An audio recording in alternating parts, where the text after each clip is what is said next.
Et salut les copains! Aujourd'hui, on vous retrouve exactement où on vous a laissé la semaine dernière. Tu m'as pas tapoté pour dire salut les copains ensemble? Attends. 3. Salut les copains! Mais tu l'as pas dit? Bah comme ça, maintenant, vous connaissez la technique. En général, j'ai une main derrière lui et puis c'est 1, 2, 3. Salut les copains! Ok. Bon bah salut les copains. Salut. On vous retrouve exactement au même endroit où on vous a quitté la semaine dernière. Je viens de le dire. C'est vrai? Oui. Bah du coup, je t'ai pas écouté. Comme d'hab. Pardon. Quelle intro de merde. Bon bah alors on enchaîne. Qu'est-ce qu'on fait? Et bah cette fois-ci, on démonte le toit existant. Le vieux toit, quoi. Voilà. Le vieux toit qu'on va essayer de revendre. Bah en fait, on s'était dit qu'on allait le garder. À la base, ouais, en se disant que pour la revente, ça pourrait être intéressant d'avoir les deux produits.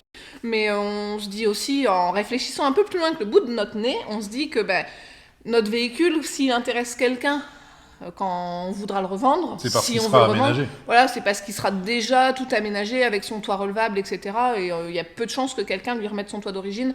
Donc bah, plutôt que de le stocker, eh ben, on va essayer de le revendre. Bah oui, parce que mine de rien, quand on va essayer encore de stocker tous nos meubles et tout, un toit relevable comme ça prend une grosse surface. Bah oui. Parce qu'on ne peut pas vraiment mettre deux poids dessus, il faut qu'il soit bien posé sur une structure pour qu'il ne soit pas abîmé. Je pense pas qu'on puisse le stocker debout, ça risquerait peut-être de le déformer, enfin je sais pas trop.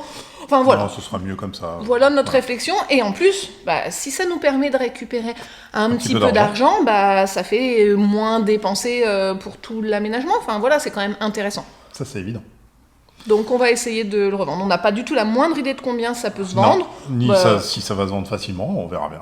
Oui, ça intéresse peut-être personne. Enfin, j'en sais rien, on va essayer puis on verra bien. On verra bien. Bon, bah on attaque. Allez, on c'est commence parti. à démonter. C'est parti.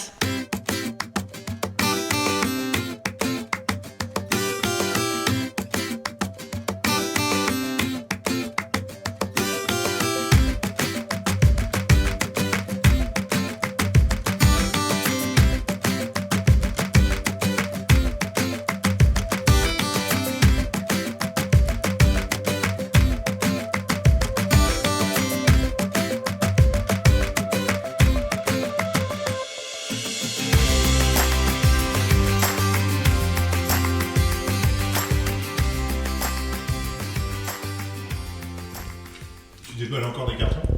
Bah oui, parce que ce serait peut-être bien de savoir ce qu'on a ici. On a des pièces, on ne sait pas à quoi elles servent. Ça, je crois que ça se met sur le côté du véhicule. Ah bah, c'est de la visserie.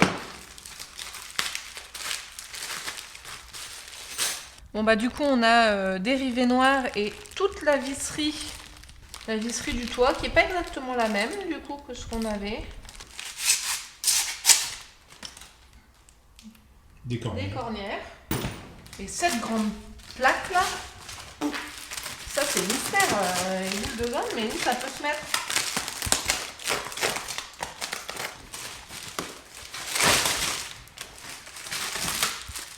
J'ai une info, je pense. À mon avis, ça c'est une nouvelle partie qui se m'occupe de la tête, non? Ah bah voilà, c'est Emplacement du rétroviseur avant. Avec le plafonnier. La petite lampe. Ouais.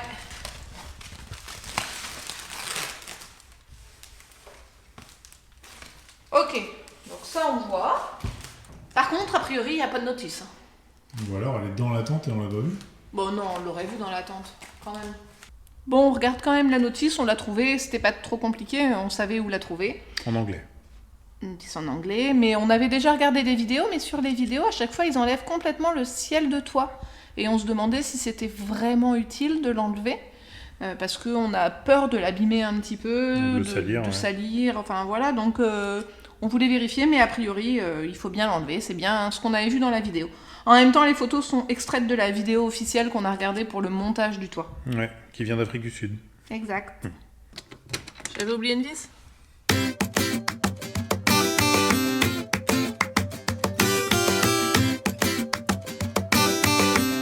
Et voilà, un toit tout nu. Tout nu, il nous reste plus que ce petit truc là-bas à déconnecter.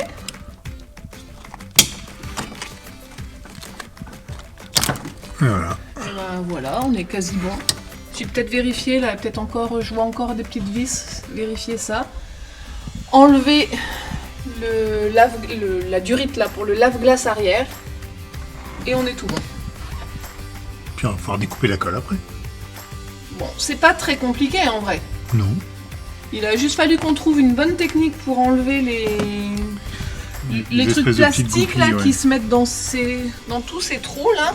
D'ailleurs, on avait le plafond, l'arrière qui était affaissé, mais c'est pas étonnant parce qu'il y en avait pas, alors que il y a des trous. Donc on pourrait mettre des petits trucs plastiques, des bitoniaux on va dire, des bitoniaux qui sont là. T'en montrer. Ouais, le bitonio en question. Le voici. Des trucs voilà. Esthétiques en fait qu'on ne fait. Quand on les pose, on ne fait qu'appuyer, mais du coup à enlever, c'est un peu la galère. C'est parce qu'on voulait pas abîmer le ciel de toit. Bah oui, parce que si on veut le revendre, faut faire attention. On a un peu galéré au début, on a fait super attention, on y allait doucement, mais on a réussi, on n'a rien abîmé. Donc ça c'est cool.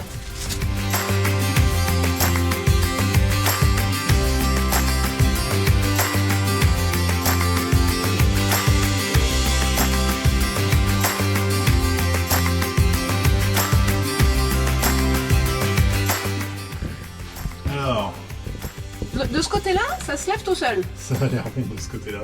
Parce qu'il n'y a pas de colle. Mais là, il y a eu des retouches de fait. Il devait prendre l'eau ou j'en sais trop rien. Et du coup, c'est vraiment une espèce de pâte.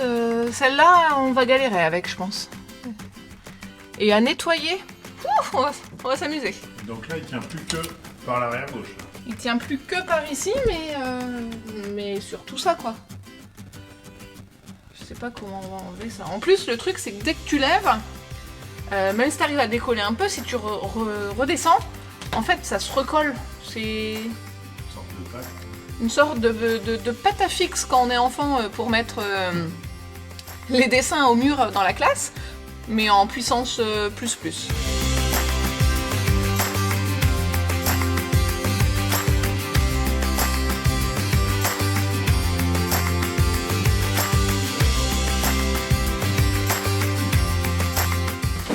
En fait, c'est super léger.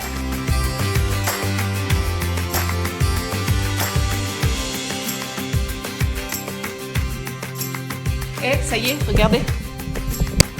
C'est bizarre. Vous avez déjà vu un def décapotable? Ça a de la gueule, hein? Je dis que c'est sympa. Un peu fragile peut-être, ouais, quand on voit comment ça bouge, le toit est vrai. important. Hein. C'est prévu pour avoir un toit quand même. Hein. Ouais, carrément. J'adore cette voiture, en fait, c'est un Lego géant. Non mais c'est vrai, c'est un Lego géant, Ouais. On peut tout démonter, tout déboulonner. Du coup, c'est assez rigolo. C'est pratique. C'est très pratique. C'est pour cette raison qu'on voulait un def aussi. Ça faisait partie des choses qui nous plaisaient bien. C'était de pouvoir changer le toit Sans devoir découper. sans devoir découper et du coup ne pas passer par un professionnel et ne pas être obligé de le repasser au service des mines, etc. Là, on va avoir un papier. Enfin voilà, on découpe rien quoi. Donc on va avoir normalement une conformité Certificat de conformité. Ouais. de Land Rover, mais en fait facilement quoi. Donc voilà, la simplicité nous plaisait. Oui, carrément. C'est lumineux en fait l'intérieur d'un def. C'est super lumineux. Hein. Alors on tiendra debout comme ça avec le toit relevable. Ça c'est cool. Alors par contre, ils disent ensuite qu'il y a un gros nettoyage, mais ça va parce que là, il n'y a pas de colle. Là, le joint qui est là, il est nickel. Notre problème, c'est que là, il y avait eu de la colle. Et du coup, il y en a plein le joint. Ça a tout arraché. Bon, je suppose qu'il se rachète ce joint qui... Et là, on va galérer pour décoller tout ça. Il y a un peu de boulot, quoi. Un peu beaucoup de boulot. Def décapotable.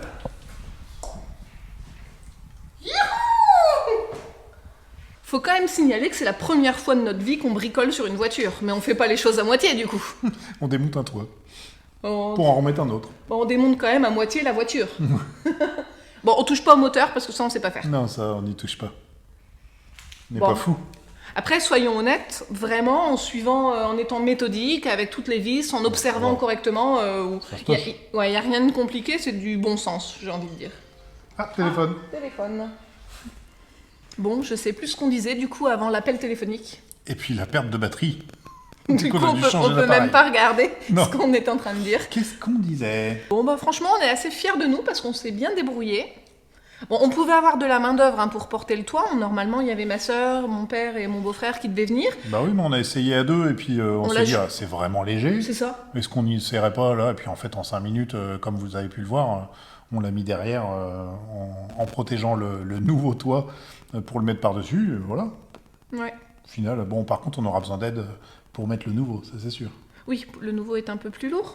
Et en plus, il y aura de la colle, donc il faut bien le mettre tout droit. Mais bon, c'est rien qu'on vous explique. Vous le verrez On en verra vidéo. ça plus tard. Bientôt, Voilà. j'espère. Très vite. La mission du jour, les garçons. Est-ce que vous êtes venus nous aider? Ouais, oui. Alors, ils préfèrent venir bricoler sur Clyde pour faire un peu moins d'école. Hein? Bon. Ça marchera pas toujours, hein? Bon, ça fait déjà 3 jours qu'on n'est pas venu ici. Parce que forcément, entre l'école, les préparations des fêtes de Noël, les démarches, oui, les livraisons des produits, les démarches aussi auprès des éventuels futurs partenaires pour notre projet, parce que on essaye de trouver des partenaires aussi pour qu'on puisse un petit peu moins dépenser d'argent, ce serait bien. Donc avec tout ça, ça fait 3 jours qu'on n'est pas venu, et là on est déjà à la semaine de Noël, on est mardi combien? 21 je crois. Ouais. Mardi 21 décembre, Noël approche à grands pas. Et du coup, ça va être peut-être un petit peu compliqué. On va essayer de trouver cette semaine de la main-d'œuvre disponible qui pourrait nous aider pour le montage du nouveau toit. Ouais. Mais il n'y a peut-être pas que ça qui va nous poser problème sur le délai, c'est ce joint-là. On a regardé, ça coûte un bras. Celui-là, il coûte hyper cher. Avec les frais de livraison, je l'ai trouvé à 90 €. Alors quand je l'ai vu à ce prix-là, je me suis dit on va essayer de récupérer celui-là. Mais il est vraiment abîmé, là il est tout coupé, tout ça. Je suis vraiment embêtée. Du coup, si on doit le changer, quand est-ce qu'on va le recevoir? Surtout là avec les fêtes, tous les trucs vont être fermés, les livraisons... Bon, on va voir. À voir. À voir. Sinon, on garde Clyde en décapotable. Il est un peu fragile en décapotable. Ouais. Hein.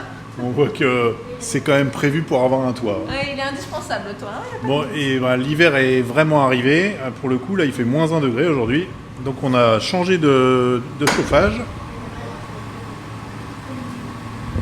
On a pris notre ami l'Astro 30 qui marche avec une bouteille de propane qu'on avait déjà utilisé, enfin qui est à son père, qui est au père d'Alison, et qu'on avait déjà utilisé quand on construisait notre maison il y a combien de temps maintenant? Il y a 16 ans. C'est ça? Ouais. Il y a plus de 16 ans, voilà, qu'on utilisait déjà à ce moment-là. Hyper efficace ça pour chauffer ce genre d'espace.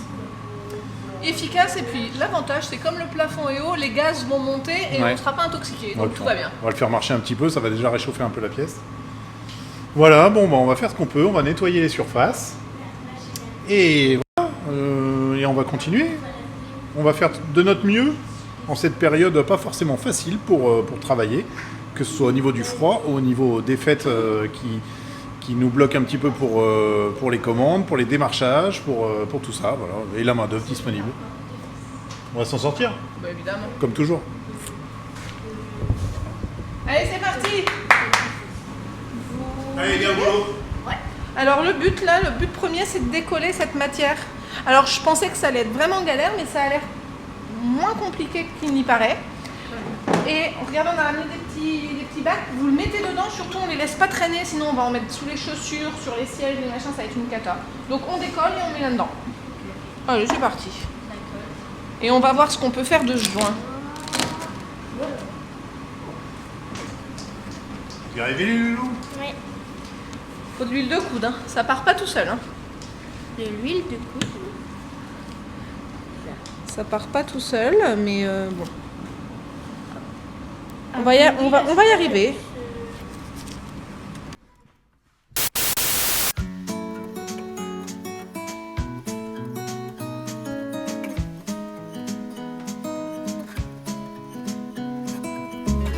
Bon, on change de décor, on change d'ambiance en fait parce que on voulait vous montrer tout ce qu'on avait fait, on a bien gratté, on a bien nettoyé Ouais, les garçons étaient super efficaces. Bah franchement, c'était pas facile. Enfin, il y a des endroits qui s'enlevaient bien, d'autres non. Et puis on a aussi démonté plein de trucs. Vous savez, on se dit souvent, bah, tant qu'on a démonté ça, on a accès à ça. Donc on démonte un peu plus. Et quand on a démonté un peu plus, on se dit, bah maintenant, Le tableau de bord, en fait. encore quelques trucs et on a accès à ça. Et on se dit que c'est l'occasion ou jamais de le faire, en fait. Donc là, on n'a plus de tableau de bord, on n'a plus de compteur, on n'a plus, Et y a on se plus rien demande devant. si on démonterait même pas le pare-brise pour pouvoir refaire le joint qui est en dessous. Bah oui, parce qu'en fait, là, ce serait facile. On a regardé, visiblement, il y a 3 boulons Bah oui, à il n'y a enlever. plus grand-chose à enlever pour pouvoir accéder à ce joint-là qui est effrité, un peu en mauvais état. Ouais. Et du coup, on préférerait le refaire. Ce serait le bon moment. C'est ce qu'on se dit. Et alors, on voulait vous filmer ça. Et au moment, je vous jure, mais véridique, j'ai pris l'appareil. Ouais. Je me suis placée, Tom allait vous expliquer tout ça, vous montrer qu'on avait démonté, puis démonté, puis démonté, que c'était en cascade. Et à ce moment-là, plus de courant. On s'est retrouvé dans le noir. Alors, c'était pas pour l'appareil que c'était gênant, c'est vraiment qu'on était dans le noir, le noir et du complet. coup, on n'avait plus notre chauffage qui fonctionne au gaz, mais Avec un qui a la ventilo soufflerie électrique. quand même pour... voilà. Voilà, on n'avait plus de lumière, on n'avait plus rien. Du coup, c'était pas pratique. Alors, on a remballé, on est reparti à la maison. Et en fait, ça venait pas de notre box. C'est ça le truc. On a 3 disjoncteurs dans le box, mais c'était pas les nôtres. Apparemment, Non. c'était général. Donc, on a attendu un petit peu voir si ça revenait, mais vu qu'il était déjà au moins 8 heures, 19h30, 20h. ouais, 19h30, 20h, bon, bah, ça n'a pas été remis. Donc, finalement, bah, on s'est barré et on n'est pas revenu et on vous a rien filmé. Et alors, où est-ce qu'on est aujourd'hui? Qu'est-ce qu'on fait là? Et en fait, maintenant, nous cherchons aussi le modèle de tente que nous allons mettre sur la remorque. Oui. Cette tente-là, donc, ce sera pour nous, parce que vous le savez, on a un Notre peu lit. changé le projet. On laisse le def aux enfants et nous, on prend la remorque. La chambre parentale? Et il y a des choses qu'on a souvent vues en vidéo, en Oui. photo, mais jamais en vrai. Et on en a fait de l'expérience, on vous l'a déjà dit, on aime bien voir les trucs en vrai, du coup. Donc, on est venu voir... Un revendeur James Baroud, qui est une marque super connue de tentes de toit, qui sont de très bonne qualité. Maintenant, on voulait les voir en vrai pour savoir ce qu'il en était, quoi.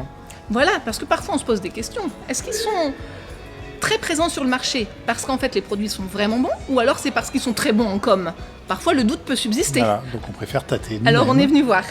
Manipuler et puis se renseigner aussi auprès du revendeur, même si c'est un revendeur, il a une vraie expérience et un retour d'expérience de clients au niveau du service après-vente, etc. Donc au moins on peut être sûr, ou en tout cas avoir des bonnes indications de qualité. Exactement. Et puis là, nous, en fait, notre seul élément de comparaison, finalement, c'est notre toit relevable Alucam qui est très qualitatif. Donc, on peut comparer. Alors, je note tout de même des différences. Après, tout ça, ce sera à voir à l'usage, faut être honnête. Elle a quand même une bonne résistance au vent. Le matelas, je sais pas s'il sera pas un il peu est fin, fin pour nous, mais au pire un petit surmatelas, peut-être un sous-matelas aussi, mais sinon, par contre, il y a plein d'avantages. Enfin voilà, le fait qu'elle s'ouvre complètement, d'avoir toutes ces fenêtres pour avoir une super ventilation dans les pays chauds et tout ça, c'est pas mal quand même. Elle a une bonne résistance au vent, Alors ici à plus de 100 km/h. et ici, ce sont les mêmes. Hein. Oui, ce sont les mêmes. Et c'est le modèle que nous regardons en fait. Alors on voudrait même encore un peu plus large. Ah, on aimerait bien en 160. Tant qu'à faire, on a la place, donc autant en profiter.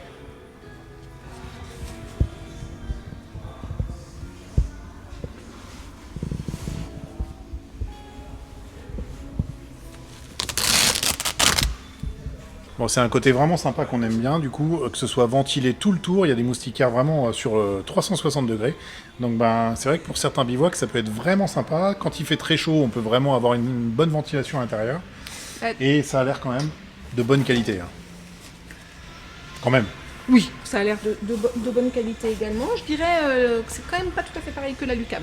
Un peu Non. plus fin, mais c'est pas non plus le même usage. C'est Pas pas le tout même à fait la même fonction. Enfin, voilà. Maintenant, nous, on se sert forcément de notre expérience personnelle. Et c'est vrai que dans le camion, vous vous souvenez, quand notre lit était installé, en fait, on bénéficiait des 2 fenêtres de chaque De côté, salle à manger. à nos pieds, du coup, et à notre tête. Ouais. Et très souvent, on se disait tout le temps, qu'est-ce que c'est bien, parce qu'on avait Une un petite, courant d'air ouais, qui c'est pouvait un petit passer courant au-dessus d'air. de nous et nous balayer.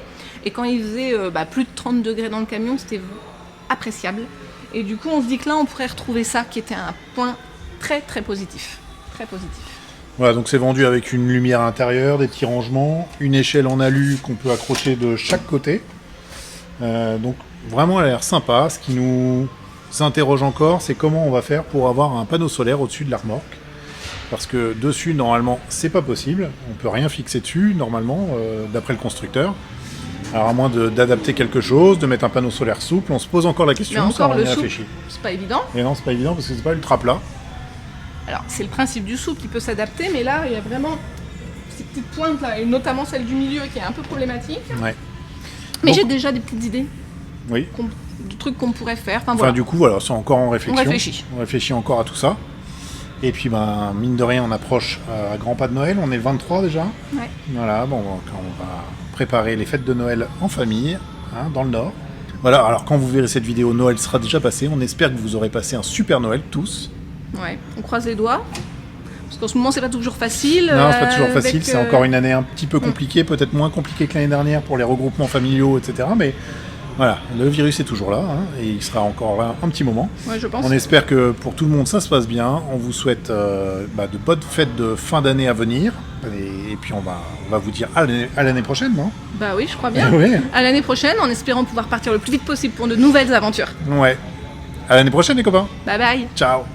Be free.